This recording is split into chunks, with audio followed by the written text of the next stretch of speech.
Rami X back for another video. Hope you guys all enjoyed today's video. And with that being said, make sure to like, share the video to our final likes, whatever just name it, content in general. Subscribe if you're new here, as I want to hit 9,000 subscribers by the end of August and 14K by the end of the year.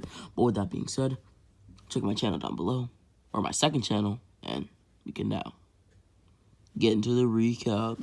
In the last part, we ended off with Naruto defeating Pain, the village basically parading with victory and congratulating the many warriors who had fought in what you could call the Akatsuki's invasion, as basically Sasuke had put his life on the line, Kakashi, etc., all of which who had been very injured and things of the sort. So the village was just congratulating them for just, protecting the village, as all of them would be very happy. But now there was another threat. A 5 Kage summit was called by many villages, those villages being the Hidden Mist Village, the Hidden Cloud Village, the Hidden Stone Village, and a few others. Why, you may be asking? Because their Jinchurikis were gone. They were being wiped out in a way, or they were being killed, to be more exact. So they wanted to know what was happening. Of course, the same 5 Kage summit was called in the canon, and it's still happening here. Naruto would tag along with Kakashi, who is the current Hokage at this current time, because Tsunade kind of had her, coma phase, and I'm just not going to make it so that Danzo becomes Hokage. I think that's the right decision here, but it's really up to you guys. Anyhow, Danzo's not going to become Hokage, so Kakashi's going to be the quote-unquote 6th Hokage, as Kakashi would basically venture out to the 5 Kage summit. But he has 2 subordinates. I already talked about how Naruto's tagging along, but I feel like Sasuke's also going to tag along. Since you can't have 2 Hokage bodyguards, I think it just makes sense for him to have Sasuke and Naruto. Naruto and Sasuke would then, go with Kakashi to the 5 Kage summit, as a lot of things would be discussed and tensions were running high. Eventually, their talk would start to come to a hiatus of sorts, or to a close, as Obito Uchiha would appear, using Kamui to enter the 5 Kage summit room. Obito would then explain his plan of the infinite Tsukuyomi and would say to everybody that he is Madara Uchiha and would declare the 4th Great Ninja War, as every village would scramble to gather weapons and things of the sort, and an alliance would be formed, known as the Shinobi Alliance. Naruto would very much be happy, and by that I mean he'd be very, very, very happy, because a part of his dream was being realized. Like he said to Nagato, he wanted everybody in every village to unite. He wanted something similar to a Shinobi Alliance. So now that it was happening, he was amazed that such a thing was even possible, because in all honesty, he thought it may have never been able to be achieved, because, well, he'd shoot for the moon and land on the stars. Metaphorically, of course.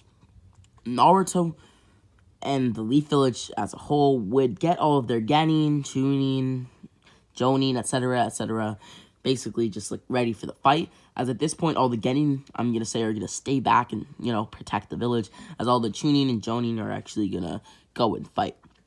On the battlefield, everybody who made a name for themselves is going to, so, the Konoha 12, since Sasuke is still around, and, the Cloud Ninja, and Darui Samui, etc., right? Everybody's just gonna, make a difference in this war, and the tide of battle, I think, is gonna lean on the Shinobi Alliance, because of Naruto's, first off, superior strength here, and Sasuke being in the fight at the beginning. A lot of things are just gonna be different. Of course, Sakura is also keeping the casualties on a very low level due to the fact that she's able to heal multiple people and things of the sort. I just see this war being a very bad war where a lot of people are going to fall in battle, but I also see it being a very victorious war, while eventually I do see Obito being able to turn the tide a bit with some more Edos, because I think seeing how low the Akatsuki's numbers were, he would make Kabuto revive a lot more people, which would keep the odds the same as they were in the canon. Also, this Naruto at this point has just mastered KCM, because while trying to learn it at Turtle Island, since they were originally trying to keep Naruto out of the fight, Naruto had managed to learn KCM, and even KCM 2, because if you didn't recall, Naruto has half of the Nine Tails' chakra already under his control, so it was kind of easy for him to master KCM 1 and even 2. Anyhow, Naruto would eventually see his father, Minato, as he would be very happy. Also, this is his first interaction with Minato, and technically it was Naruto's birthday, to my knowledge. If I'm wrong, I apologize, but I'm pretty sure it was Naruto's 16th birthday on that day, and Minato never really got to see him, so this would be the first time that they got to see each other, and Naruto would be very happy and would just, have a fatherly son bond, if you will. Naruto would now be faced with a dilemma. Obito had just been able to basically grab the Nine Tails from Kinkaku and use it so that he could power the Geto statue and basically use the 10 tails, because he already had B's chakra tail, if you will, from the Octopops, or the 8 tails known as Yuki, so he was able to go along with the Geto statue, though this 10 tails is a bit weak because, well, like it wasn't canon, it's just not its full power, but it's the same 10 tails that we see in the original. Anyhow, Obito then absorbs this 10 tails, as Madara would now be on the scene, and Madara's already done what he did in the canon, so basically all that's happening here is that the events of the canon are going to go the same. I don't know if this was a disappointment for you guys, but I see everything going the same in the war, but with A, less casualties, B, more of a defeat on Obito's side, and C, Obito still gets Talk no Jutsu'd, if you will, by Naruto, as that's how I see this storyline going. But there's one more threat, Kaguya Otsusuki.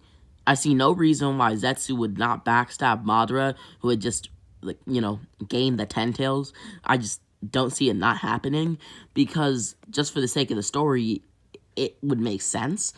Plus, I also do not see Naruto and Sasuke dying, per se. I see them still being visited by the Sage of Six Paths, though, as they would get their Sage of Six Paths chakra to deal with Kaguya, because in my mind, she's a pretty big threat. Naruto, Sakura, Sasuke, and Kakashi would be the only ones not to be placed in the Infinite Tsukiyomi, as they're basically the only people who can fight Kaguya. Just like it happened in canon, or just like all the events happened in the canon, as they would now have to go up against Kaguya. But Naruto's superior strength, he'd be able to utilize all of his Dojutsu, being able to use his Rinnegan, Sharingan, Byakugan, Tenseigan, etc., etc.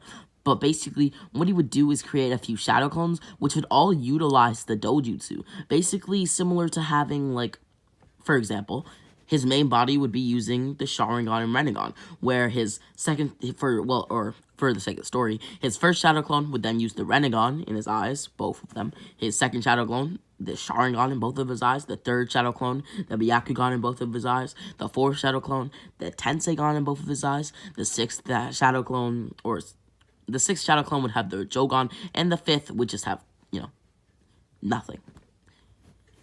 Every single clone of Naruto's would just bombard Kaguya, with Sakura, Sasuke, and Kakashi being able to help, as I see them pulling the victory. If you guys don't agree with me, per se, and don't think that a stronger Naruto and Sasuke wouldn't still be able to seal away Kaguya, I believe that they would. I think that's just common knowledge. But either way, they would pull the victory, as they would then basically be teleported out of the Kaguya dimension by the power of the Hokage. It was kind of iffy on how this happened, but basically all the Edo Kage were able to create a seal that transported them back to their the main universe and the main Naruto timeline. I don't know how that happened. it's not really explained, but it was shown in the Naruto Storm games, and it was shown in the anime. Think about episode 500 and something. But yeah. Anyhow, Naruto and Team 7 would just be teleported back, as Obito is still gonna die, and things, like I said before, are gonna go like they had in the canon. Everybody would parade with victory, but not the same as they were with pain. This was something that the whole world was betting on. This was the victory for the Shinobi Alliance. Everybody would be proud with joy as Naruto would be congratulated as the hero of the world and the world's strongest ninja. Naruto, at this point, would be very happy as he would ask Tsunade, who should be on the battlefield at the current moment, if he could become Hokage. Tsunade wouldn't know how to respond to this, as he would then go to Kakashi, who's the current Hokage, asking him if he can become Hokage. Kakashi would tell Naruto that he needs to get a bit more mature, if you will, and needs to get some more experience on, quote-unquote, the battlefield, even though I feel like that's kind of iffy, if you will, to explain it in the least bit possible. But basically what I'm trying to say is that it's a bit odd how Naruto needs a bit more experience because, well, Naruto just fought a war, but it is what it is. Kakashi would tell him to do so, as Naruto would spend the next 4 years training on getting stronger, on getting more experience, on basically, you know, advancing through the ninja system, as at this current time, Sasuke is not going to be imprisoned. But I also do not see Sasuke marrying Sakura. And maybe you guys wanted that to happen, maybe you didn't, but I don't see it happening here, and I'll explain. Sasuke only wanted to marry Sakura and, well, really have kids with her and things of the sort because of the sole fact that he wanted to atone for his sins. You don't believe me? Just look it up. So, he was kind of like just doing it to atone. There's nothing for him to atone here. He did nothing against the Leaf Village. He did... Excuse me. Something went down the wrong hole, I assume. Anyhow, he did nothing against the Leaf Village. He did nothing against the world, even. So, he's really has nothing to atone for. Instead, I see him actually marrying Karin. I see Karin maybe, you know, asking Sasuke to marry her, and I could see them having a family. Maybe 2 children, and I'll get into their names in the next part, but I see that happening. Maybe you guys don't, maybe you guys like the Sakura x Sasuke ship, but I see Sasuke marrying Karin. But for Hinata, I'd say she still marries Naruto. I see no reason why that would change. Since Neji, as I said, the events of the canon still unfold, so Neji still is going to die here, and Naruto and Hinata's bond is only going to be further amplified. Instead of Iruka being Naruto's, like, father figure at their wedding, it would be Hiruzen, who is still alive. Mind you, he is very, very, very, very old, but he is still alive. He's, like, in his 70s, 80s, and you get the point. Anyhow, Sasuke still goes on a lot of missions, but I think Karin would become a citizen of the Leaf Village, and around the time that Naruto had, well, Boruto, I would see him actually becoming Hokage. So I'd see Naruto becoming Hokage at around, like, 21. It's not specifically stated that's when Naruto, like, had Boruto, but that's when he's gonna have Boruto in this timeline. And a fact of the matter stands that I think Naruto's going to become Hokage much sooner due to the fact that he's just much stronger, he's much more mature, and he just has the power to show for it. Not saying he didn't in the original. Naruto would then bring many changes to the Leaf Village. He would create stronger bonds with the other villages, like the Cloud, Stone, Mist, etc., etc., and he would basically just overall change the ninja world and the ninja system.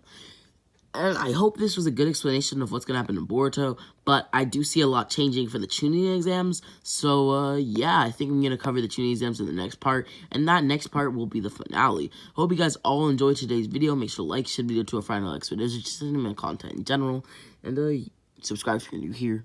Check out my second channel down below where I also post videos, and with that being said, Rami X. Oh.